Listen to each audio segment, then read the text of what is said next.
Assalamualaikum warahmatullahi wabarakatuh. Bismillahirrahmanirrahim. Allahumma sholli ala Sayyidina Muhammad wa ala ali Sayyidina Muhammad. Berjumpa kembali dengan saya Heri Petani Indonesia, teman-teman. Pada kesempatan kali ini, seperti biasa, saya akan mereview bagaimana tata cara perawatan tanaman cabai saya ini yang sekarang memasuki usia 90 hari setelah pindah tanam. Kondisi tanamannya seperti yang teman-teman lihat, sudah mulai mengeluarkan buah-buahnya dan bunga-bunganya pun juga sangat banyak sekali.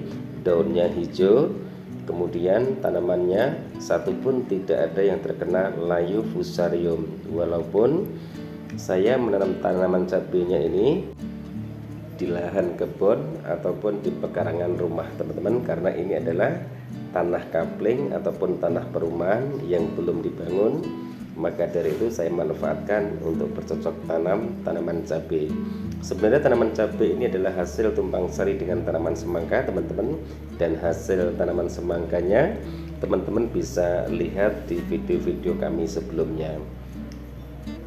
Di sini saya akan menjelaskan semua, teman-teman, bagaimana tata cara saya melakukan perawatan tanaman cabai kaliber.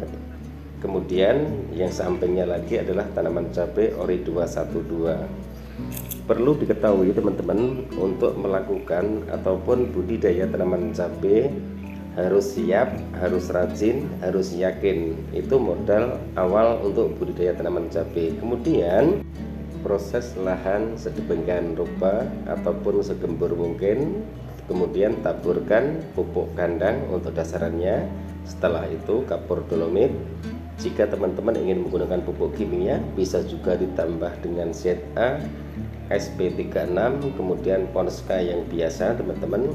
Lalu setelah itu baru ditaburkan kapur dolomit. Tunggu 1-2 minggu, baru bedengan itu ditutup menggunakan plastik mulsa. Itu yang saya lakukan, teman-teman.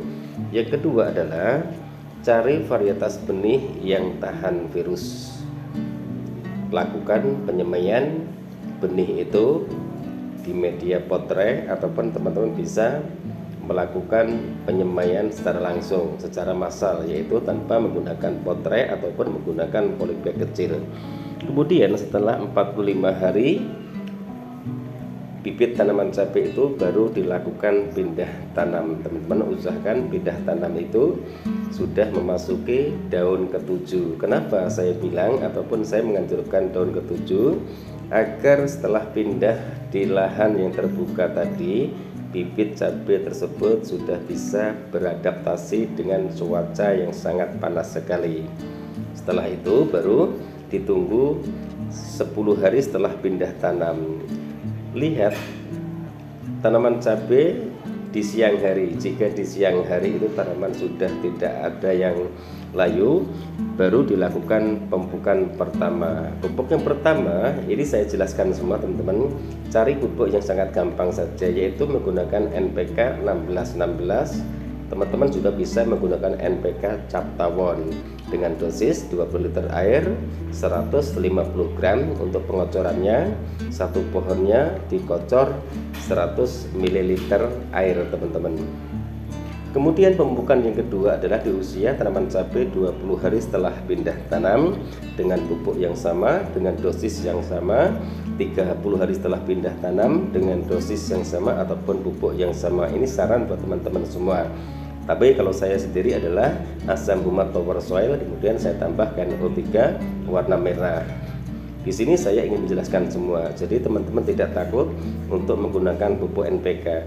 Jika pupuk organik teman-teman tidak mempunyai itu, bisa diganti dengan pupuk NPK 1616, kemudian NPK Yaramila juga bisa. Menggunakan pupuk urea pun juga tidak masalah, asal dosisnya disesuaikan dengan kebutuhan tanaman tersebut, teman-teman. Kemudian pemupukan yang keempat di usia tanaman memasuki 40 hari setelah pindah tanam. Itu pun juga menggunakan pupuk yang sama. Kalau saya pribadi menggunakan asam humat power soil, kemudian saya tambahkan KNO3 warna merah juga, teman-teman. Bisa juga ditambah dengan ultradap, itu 40 hari setelah pindah tanam. Setelah itu baru saya berhenti melakukan pemupukan. Saya pantau terus setiap hari bagaimana kondisi tanamannya. Sedangkan tanaman cabai ini adalah hasil tumpang sari dengan tanaman semangka, tapi jenis pemupukannya sama.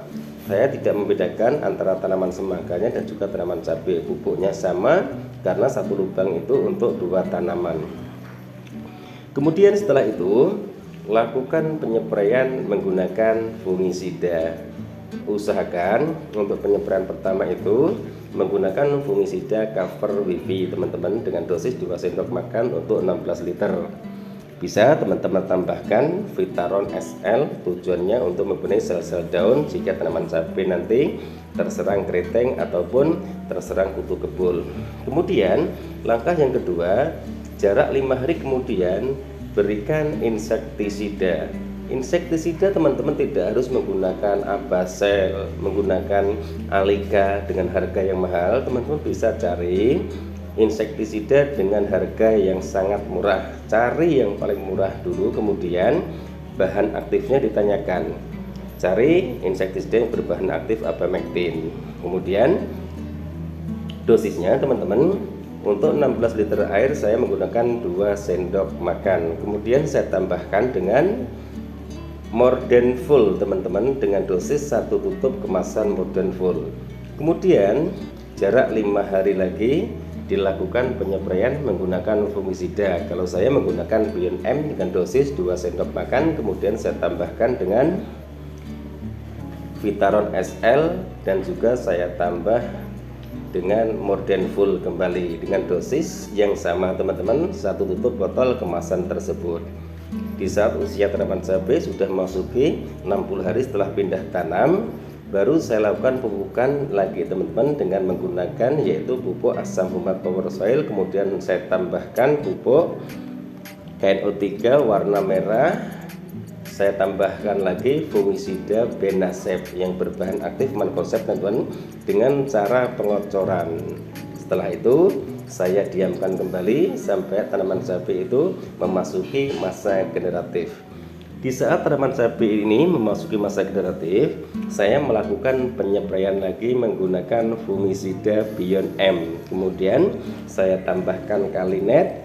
Jika tidak ada Kalinet, teman-teman bisa mengganti dengan MKP juga bisa, NPK 1616 yang cair juga bisa. Teman-teman bisa menggunakan pupuk-pupuk cair. Tujuannya apa? Agar daunnya itu tetap hijau. Kemudian penyerapan nutrisi itu lebih cepat jika dilakukan penyempraian melalui daun.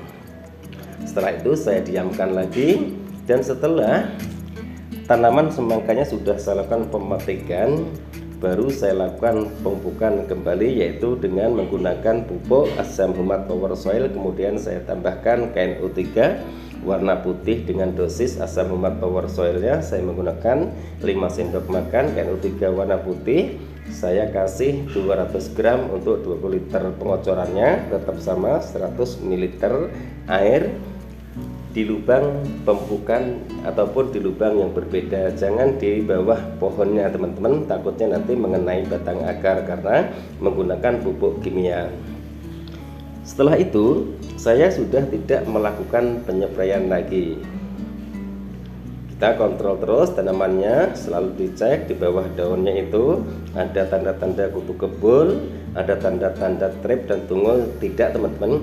Biasanya jika tanaman cabai itu sudah terserang kutu kebul lama, kemungkinan jika tidak dilakukan penyempraian menggunakan insektisida akan masuk trip ataupun tungul teman-teman. Jadi harus diantisipasi, usahakan jangan sampai kutu kebul itu masuk. Ini saya budidaya tanaman cabainya adalah di lahan kebun, yang sering saya bilang di lahan kebun.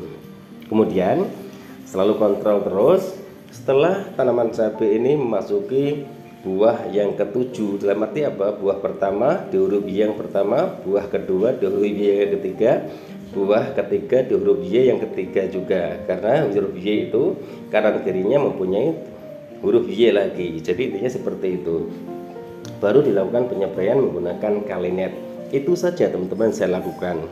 Dan saran buat teman-teman semua, khususnya buat sahabat-sahabat tani yang baru belajar carilah channel-channel yang mereka semua juga selain menjelaskan teorinya, mereka semua juga ikut mempraktekkan bagaimana tata cara menanam cabai. Insya Allah apa yang dijelaskan di channel mereka itu sesuai dengan pengalaman mereka sendiri. Itu teman-teman tata cara saya untuk merawat tanaman cabai saya yang saya tumpang sarikan dengan tanaman semangka dan pohon semangkanya ataupun tanaman semangkanya sudah saya lakukan pemanenan. Masalah kondisi tanamannya teman-teman bisa menilai sendiri. Dan ini pun juga di lahan kebun, saya menanam cabainya juga di Kota Hujan Bogor.